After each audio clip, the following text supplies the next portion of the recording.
In a city in Nigeria lived a young man named Ayo. He was 25 years old, with tired eyes that showed the struggles of his life. Ayo lived with his grandmother, Mama Kemi, in a small house near Mushin Market. Ayo was always different from other young men his age. While others had many friends and went to parties, Ayo was quiet and kept to himself. He wasn't popular and most people didn't pay much attention to him. He would spend most of his time alone coding on his old laptop or helping his grandmother. "If I work harder, things will get better," he would tell himself every night. One Friday evening, as Ayo was walking home from work, he bumped into his old secondary school friend Kunle. "Ayo, my guy, how far now?" Kunle shouted, giving him a big hug. "I do," Ayo replied quietly. Guy, you don't hammer." Kunle laughed. "Yes, my brother. Life has been good to me. What about you? What's going on?" "I'm a programmer," Ayo said, trying to sound confident. "Well, that's good. That's good. Nice seeing you again." That weekend, Kunle called and invited Ayo to meet him and his friends at a nice restaurant where they sat around the big table, laughing and eating grilled fish and drinking expensive beer. "Guys, this is Ayo, the friend I told you about," Kunle announced. The men welcomed Ayo warmly. There was Emeka, a big man with a loud laugh, and Tunde, who spoke very softly but seemed to be the leader. There was also Shegun and Biodu, who treated Ayo like he had been their friend for years. "Sit down, my friend," Tunde said. "Order whatever you want. Tonight we are celebrating." "Ha, celebrating what?" Ayo asked. "Life," Emeka shouted, and everyone laughed. From that day, Ayo started hanging out with them regularly. Every weekend, they would go to expensive restaurants, bars, and sometimes to private parties in big houses. It was uncomfortable for Ayo, but since it seemed like what big guys do, he tried to fit in. But sometimes, he noticed strange things. The men would step aside and have private conversations that he would stop when he came near. "Kunle, what exactly do you guys do for a living?" Ayo asked one day when they were alone. "We're businessmen, oh." "Yes," Kunle replied. Ayo could tell that Kunle was not telling him the whole truth, but he didn't want to push too hard.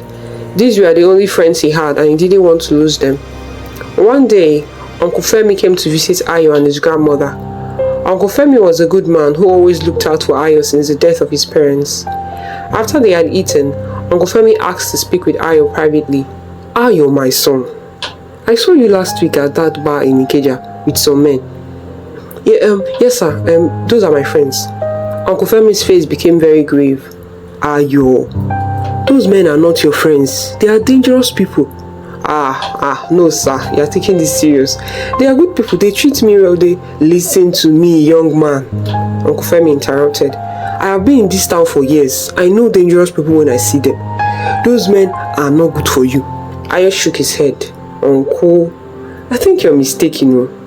My friends are not bad people. They are successful businessmen." Uncle Femi laughed bitterly. "Ayo, wake up. These people are using you. They don't care about you." "My son," Uncle Femi added, "I have said what I came to say. I pray that you will listen to wisdom before it's too late." "Okay." After Uncle Femi left, Ayo's grandmother called him. "Ayo, your Uncle Femi is not a man who speaks carelessly. If he's worried about your friends, maybe you should listen to him." Mama, please don't start. These people are about to help change my life. Why can't you see it?" "My child, I pray that God will protect you and guide you to make the right choices. That's all I can say." The next weekend, when Ayo met with his friends, he decided to ask Kunle more direct questions. "Kunle, my uncle saw us at the bar last week. He thinks you guys are dangerous people." All the men at the table became quiet. Tunde looked at Kunle with sharp eyes. "And what did you tell him?" "Well, I told him he was wrong, that you are good people." Kunle quickly spoke up. "Your uncle is just an old man who watches too much Nollywood movies. He sees young men with money and he thinks we must be criminals." That's funny. 2 weeks later, Tunde called Ayo for a private meeting. "Ayo, my guy," Tunde said as they sat in his expensive car. "We have been watching you and we think you're ready for something bigger." "What do you mean?" Ayo asked. "Well, we want to bring you into our business properly. Real money, not the small change you make from programming." But first, you need to prove that you are loyal to us. And how do I prove that? Tunde reached into his briefcase and brought out a small bottle filled with black liquid. Now, here's the assignment. We would all be going for a wedding party in Surulere tomorrow night. But there's an assignment for you during the party. What is this liquid? Ayo asked. You ask too many questions. Just do as I say. Now, you will pour 3 drops into their water dispenser at exactly midnight when people are dancing and not paying attention. What will happen to the people who drink the water? Tunde's eyes became cold. That's not your concern. Your concern is getting the job done. Failure to do this, and there will be serious consequences. The next evening, Ayo went to the wedding party in Surulere. Ayo found the water dispenser in the corner of the hall. At midnight, he took out the bottle and prepared to pour the liquid. But as he was about to, he saw a little boy of about 7 years old coming toward the water dispenser with a cup, asking for water. Ayo looked at the innocent child, then at the bottle in his hand. Suddenly, he realized what he was about to do. His hands began to shake violently. He couldn't do it. He couldn't poison innocent people just to prove his loyalty to people he was beginning to suspect were evil. Ayo quickly put the bottle back in his pocket and helped the little boy get clean water. Ayo left the party immediately and went home. His heart was beating fast, but he felt relieved that he had not hurt innocent people. For the next week, he waited for Tunde and his friends to contact him, but nothing happened. He thought maybe they had forgotten about the tax, or maybe they would give him another chance. But after 2 weeks, Ayo began to notice something strange. It started with a bitter taste that wouldn't go away, no matter how much he brushed his teeth or used mouthwash. Then his teeth began to turn brown and his gums started burning. The smell from his mouth became terrible. He spent his savings on expensive dental treatments, but nothing worked. The real horror began when Ayo discovered that his breath had become deadly. One morning, he was greeting his neighbor, Mrs. Adebayo, as she was sweeping her compound. The moment the words left his mouth, Mrs. Adebayo dropped her broom and started gasping for air. She began coughing and choking. "Help! Help!" she screamed before collapsing on the ground. Other neighbors rushed to help her. Ayo was confused and frightened. What just happened? The next day, he went to buy bread from Papa Shion's shop. "How much is the bread?" Ayo asked. But immediately, Papa Shion started holding his throat and fell behind his counter. His customers screamed and ran out of the shop. That was when Ayo began to understand the horrible truth. Every time he spoke to someone, they became deadly ill or they died at the spot. Ayo ran home and locked himself in his room and cried like a child. "What is happening to me?" His grandmother knocked on his door. "Ayo, open the door. People are saying terrible things about you. We need to talk." But Ayo couldn't speak to her.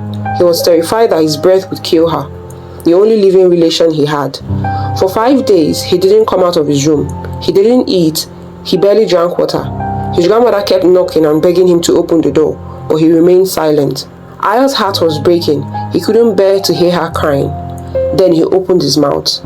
But even though he only whispered, he heard a loud thud outside his door. His grandmother had collapsed. Neighbors heard the noise and came to help. They rushed her to the hospital. Ayo followed them to the hospital, but he couldn't go inside. Dr. Okafor, the doctor treating his grandmother, asked to speak with him. But Ayo shook his head and wrote on a piece of paper, "I cannot speak. My breath kills people."